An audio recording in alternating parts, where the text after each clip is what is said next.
Hello बच्चों, so welcome back to my channel. और अगर आप न्यू हो तो मेक श्योर टू सब्सक्राइब। तो आज हम एक्सरसाइज 2.5 का लास्ट क्वेश्चन देखने जा रहे हैं। इसके बाद हमारी एक्सरसाइज भी कंप्लीट हो जाएगी और हमारा चैप्टर भी कंप्लीट हो जाएगा। फिर हम मूव ऑन करेंगे थर्ड चैप्टर पर। ठीक है, तो इसको कर लेते हैं क्वेश्चन को। What are the possible expressions for the dimensions of a cuboid. ठीक है, दिस इज़ अ क्यूबॉइड जिसकी वॉल्यूम है 3x² - 12x। अभी तक जो हमने क्वेश्चंस करे थे उसमें एरिया था, अभी हमें वॉल्यूम चाहिए। मतलब हमें इसके फैक्टर्स करने पड़ेंगे, पर हमें 3 चाहिए। ठीक है, तो इसे देखते हैं कैसे करना है। यहाँ पर अगर आप ध्यान से देखो तो हमारे पास बस 2 ही टर्म्स हैं, तो यहाँ तो आप मिडिल टर्म स्प्लिटिंग लगा ही नहीं सकते हो। ठीक है, तो मैं आपको तरीका बता रही हूँ कि आपको किस तरीके से और कब कैसे वाले क्वेश्चंस करने हैं।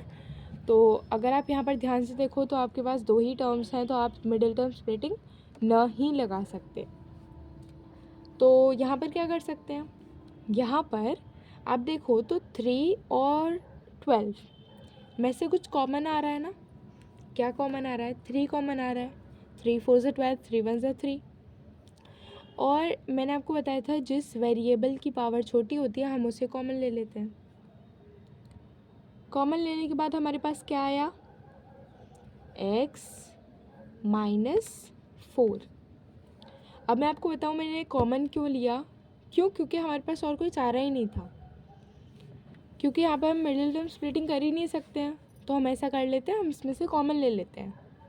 ठीक है, तो हमारे पास क्या आया? 3x और x - 4 मिल गई हमें तीनों डायमेंशंस। क्या है? 3 है, x है और x - 4 है। हो गया काम, बस इतना सा क्वेश्चन था। So this is a answer. Let's see the second part. Second part देख लेते हैं। सॉरी, मैंने सेकंड पार्ट तो लिखा ही नहीं। तो सेकंड पार्ट है volume is 12ky² + 8ky - 20k। ठीक है, तो हमें फिर से वही करना है।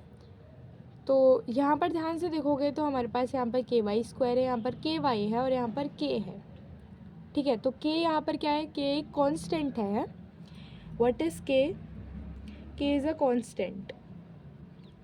कांस्टेंट क्या होते हैं मैंने आपको इंट्रोडक्शन वाली वीडियो में बताया था, आप जाके उसे चेकआउट कर सकते हैं।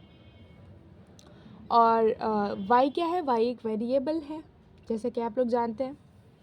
सो कि एक कांस्टेंट है, तो इसको ध्यान में रखते हुए हम लोग क्या करेंगे? First term and last term का मल्टीप्लिकेशन क्या होगा? 20 × 12, 12 0 से 0, 12 2 से 24, 240। ठीक, 240k²। k² क्यों आया? यहाँ पर देखो तो हमारे पास 12k है।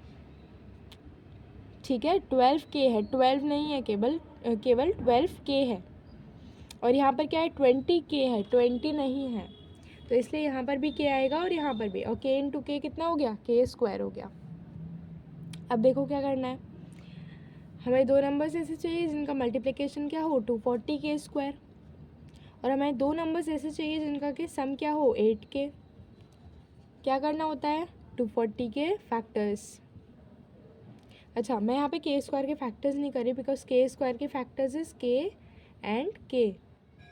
ठीक है, 2 से डिवाइड करो, 2 1 ज़ा 2, 2 2 ज़ा 4, 0, 2 6 ज़ा 12, फिर 2 3 ज़ा 6,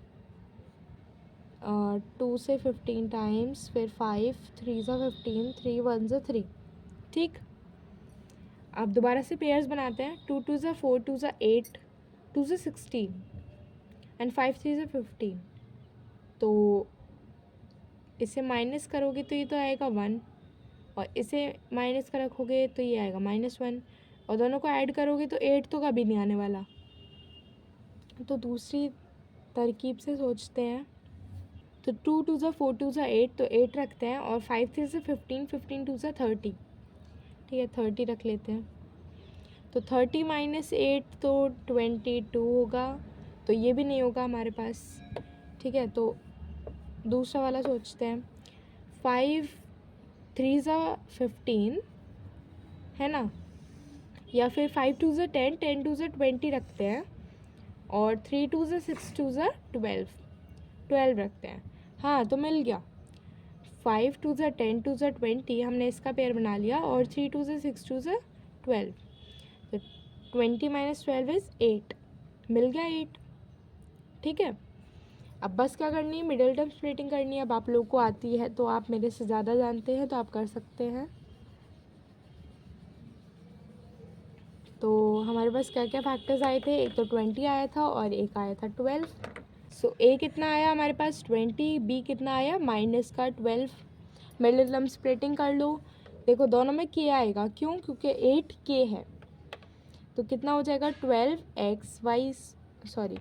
के वाई स्क्वायर, है ना, के आया यहाँ पर 12 के वाई स्क्वायर प्लस 8 के वाई की जगह पे क्या लिखोगे 20 के वाई, है ना, इसका वेरिएबल मत लिखना भूलना, माइनस का 12 के वाई माइनस का 20 के। ठीक, अब देखो कॉमन ले लेते हैं और इन दोनों में से क्या कॉमन आएगा, 2 ही तो आएगा कॉमन, है ना, 2 आएगा या फिर 4 आएगा, है ना, 4 3 से 12, 4 5 से 20, तो 4 के वाई, है ना, के तो कॉमन आएगा ही, वाई भी आएगा इन, तो मल्टीप्लाई में क्या बचा, अंदर ब्रैकेट के 4 3 से 12, के बाहर चला गया ऑलरेडी तो वाई बचेगा, प्लस 4 5 से 20, के बाहर चला गया वाई बाहर चला गया, तो ये तो ऐसे ही बन जाएगा। माइनस में 12 के वाई और माइनस 20 के, इन दोनों में से क्या कॉमन आएगा, फिर से वही 4 आएगा, 4, और के को हम कॉमन ले सकते हैं बिकॉज दोनों में के है, बस वाई नहीं है तो वाई को नहीं ले सकते। तो कितना बचा, 4 3 ज़ा 12 और के तो बाहर चला गया तो वाई बचेगा, प्लस प्लस आएगा ना, है ना, क्यों, क्योंकि प्लस से ब्रैकेट खुलेगा तो ये माइनस का हो जाएगा, प्लस में 4 5 से 20, के ऑलरेडी बाहर जा चुका है तो ये हो गया। ब्रैकेट के अंदर सब चीज़ें सेम हैं इसलिए 4 के वाई माइनस 4 के, ये ब्रैकेट के जो बाहर है, और ब्रैकेट के अंदर क्या है 3 वाई प्लस में 5, तो ये तो एक फैक्टर हो गया। पर यहाँ देखो तो इनमें से भी कुछ कॉमन आ रहा है, यहाँ से 4 के कॉमन आ रहा है तो दोबारा इसमें से कॉमन लेना पड़ेगा। ठीक है, तो ये थोड़ा सा टिपिकल क्वेश्चन है, इसको यहाँ पे करते हैं। 3y प्लस 5 को तो ऐसे लिखे रहने देते हैं, इसको हम इसमें से हमें कॉमन लेना है, तो 4 के वाई माइनस 4 के है, 4 के कॉमन ले लेते हैं, 4 आ जाएगा कॉमन और के भी आ जाएगा, कितना बचेगा y, है ना, और यहाँ पे से सब कुछ कॉमन आ गया तो y माइनस 1, तो क्या आया 4 के आया, y माइनस 1 आया, 3y प्लस 5 आया, दिस इज़ योर आंसर। ठीक है, तो ये लेंथ हो गई, ये ब्रेड्थ हो गई और ये हाइट हो गई। ओके, थैंक यू बच्चों, तो अभी हम लोग नेक्स्ट चैप्टर में मिलेंगे, है ना।